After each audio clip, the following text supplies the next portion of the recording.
With Odunze and Burden officially out against the Green Bay Packers, what is Ben Johnson's game plan going to be to attack Jeff Hafley's defense? We're going to try and figure that out here on Chicago Bears Now. My name is Harrison Graham. If you still believe that the Bears can win, get the FGBs going down in the comment section. It's always F Green Bay here on Chicago Bears Now.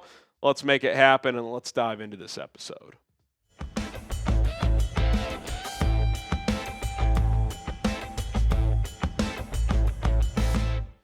All right, Ben Johnson has his hands full as he's a little shorthanded offensively going into this rematch against the Green Bay Packers. We all know what's on the line, first place in the NFC North.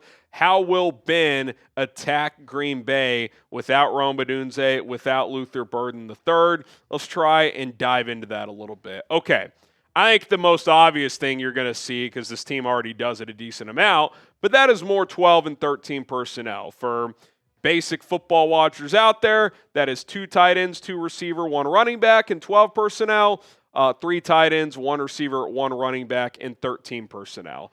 We've seen the Bears use 13 a decent amount this year, and we've definitely seen a lot of 12. And you got 2 really good tight ends. Durham Smythe is a solid 3rd tight end as well. I think you're going to see all 3 of these players play quite a bit. Obviously, Cole Kmet and Colston Loveland already basically have full-time roles, but Durham Smythe's, 15 to 20 snaps, that might turn into more like 25 to 30 snaps in this football game for the Chicago Bears and their offense. So I expect all 3 of these guys to play quite a bit.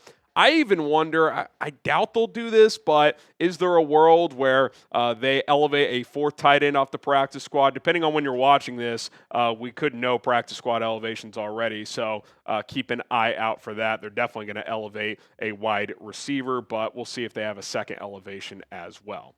Okay, number 2, and part of that is playing heavier 12, 13 personnel, but be physical in the run game, right? 2 of your big-time playmakers on the outside are out. Well, 2 of your other playmakers in general, 2 of your better ones, come out of the backfield. That is DeAndre Swift, who's flirting with 1,000 rushing yards, and Kyle Monungai, who's just shy of 700 as well. This 1-2 punch has been fantastic ever since the bye week. So I would imagine you're going to see Ben Johnson lean on these 2 guys early and often in this game behind this offensive line, which, if you remember, in that matchup in Lambeau, by that second half, late 3rd quarter into the 4th, the Bears were the stronger, more physical football team. This offensive line started to impose their will on Green Bay, especially in the running game, and Monungai and Swift were eating in that 3rd and 4th quarter. So play heavier, be the more physical team. And, adjust off of that. If they start bringing in a 5th down lineman or, stacking the box, then that's where you can start hitting them with some play action to DJ Moore, Colston Loveland, Cole Kmet, Olamide Zaccheaus, etc. But you're already a team that wants to run the football. I think you lean into that even more with some of your heavier jumbo packages. 6th offensive lineman utilization with Theo Benedict as well. I think you'll continue to see all of those things. All right, today's show is sponsored by Rocket Money. Your boy just bought a new house, which is exciting, but more than ever, I've got to stay on top of my finances. And Rocket Money is a personal finance app that can help you do just that. It'll help you find and cancel your unwanted subscriptions, monitor your spending, and help lower your bills so you can grow your savings. A couple features in general that I want to point out to you. You can get alerts if your bills increase in price, which happens all the time, unfortunately.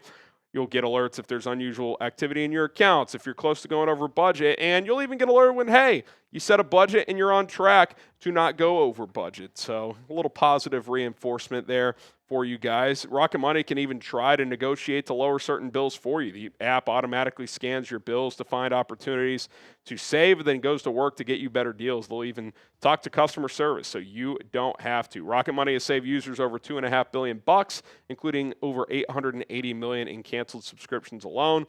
Their 10 million members save up to $740 per year when they use all of the app's premium features. Cancel your unwanted subscriptions and reach your financial goals faster with Rocket Money. Go to rocketmoney.com/bearsnow today. That is rocketmoney.com/bearsnow. One more time, rocketmoney.com/bearsnow. Link is in the comments and description. Okay, go be that dude, DJ Moore.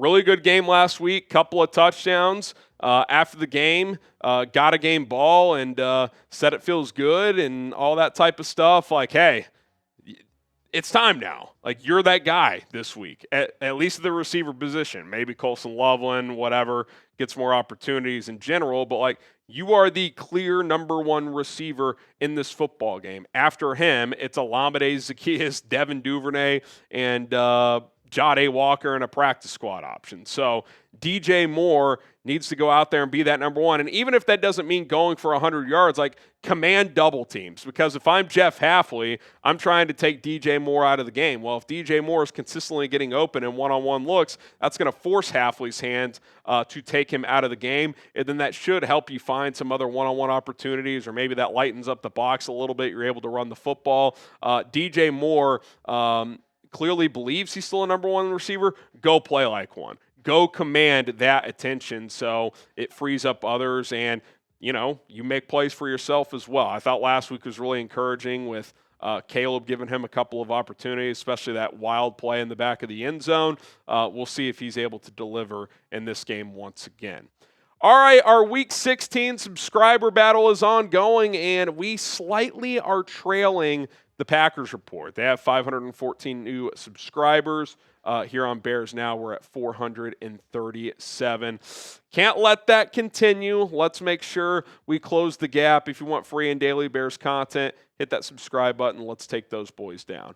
All right, number 4, split Colston Loveland out wide. And what I mean by that is use him as a mismatch option, not only in the middle of the field on linebackers and safeties, but how about Keyshawn Nixon, smaller corners? Split them out, see how the Packers choose to defend. You get a man-to-man look, like that should be kind of just barbecue chicken, right? Even if he doesn't separate greatly, he should have front leverage. We saw them run that deep slant concept against the Bengals for about an 18, 20-yard touchdown, and he just face guarded the guy because he was able to kind of box him out. So I think getting Loveland in some more natural receiver positions in this game, we know he's capable. He can run like a receiver, and he's a great route runner, has strong hands.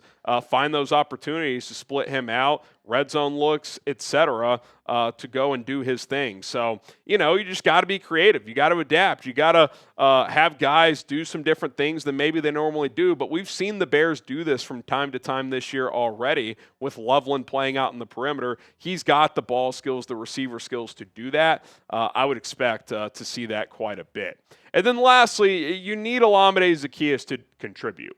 When they signed him, it was like, okay, he's a decent 3. He's a great 4, which when they drafted Luther Burden, it was like, okay, he'll probably end up being your 4. Well, early in the year, he was your 3 with kind of mixed results. Burden has clearly surpassed him here, but he's still a capable player. Now, one thing we haven't really seen him be this year is Zaccheaus, yards after the catch. Remember, we were talking about that in training camp because apparently he was getting a lot of yak in training camp.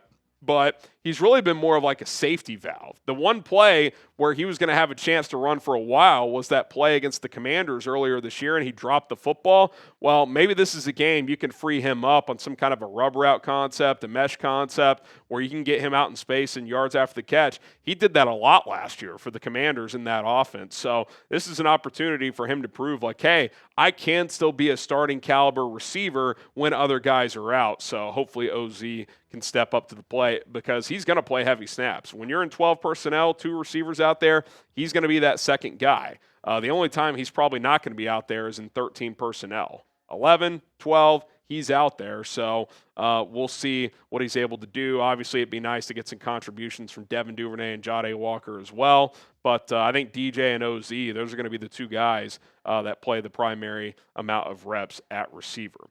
Get those score predictions in. Bears, Packers, who wins? What is the final score going to be? Let us know down in the comments section below. I'm still very hopeful that Ben Johnson and company will have a strong game plan, have a strong approach, and find a way to move the ball effectively offensively. Just need some extra guys to step up here, and if they do, I think the Bears will be just fine. Hit that subscribe button. Join us for our watch party Saturday night at 6 o'clock Central Time, and bear down.